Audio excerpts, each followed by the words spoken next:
interviews as such are always individual interviews. The next point is, where do you do that?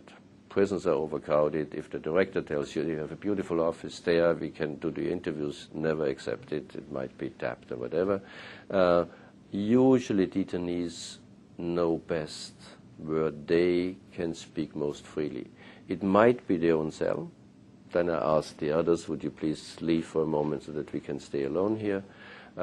Or they have certain rooms, might also be outside somewhere, where they feel comfortable. That is the most important issue. And then we are sitting down there.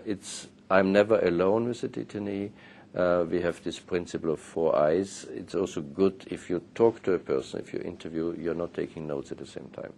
You should keep eye-to-eye contact with the persons, and somebody else is taking notes. And next time we might shift. Sometimes I need interpreters, of course, but try to have the group interviewing one detainee, not more than 2 or 3 people. And then I usually start asking the question, when have you been arrested? And then very often they try to tell the whole story, and they say, I'm innocent here. Then I have to say, that might be the case, but I can't help you on that. You have been convicted already by a judge. I can't have any influence. It's not my mandate. Where I can help you is to improve the conditions here. And then we come closer and closer to the main issue. During your arrest by the police or your first interrogation, have you been ill-treated? Have you been tortured? How are you treated after you have been moved to this particular facility? Was there a medical examination when you have been tortured before? Did you complain? When have you been brought before a judge? So all that is, for me, important to understand the overall situation. And if the person says, I have been tortured, I ask, do you have still visible marks?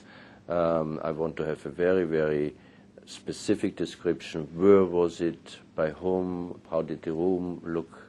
And if there are visible marks, I ask then the forensic expert to have a separate forensic examination in order to see whether his or her findings corroborate the evidence that I have taken.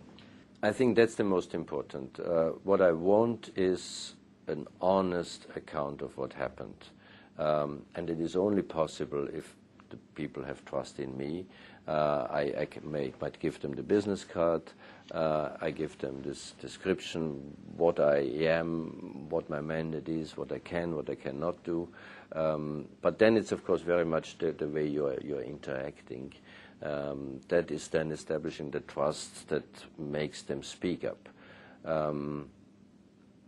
So it should not be an interrogation. It should be a friendly interview. So usually my experience is, there are exceptions always, but that if you develop this trust, if you stick in the normal methods of carrying out these interviews, you're double-checking certain answers, etc., then you get a true story. If you interview a person who really is traumatized and who went through hell, then you have to build it up very, very carefully, and that might take 2-3 hours.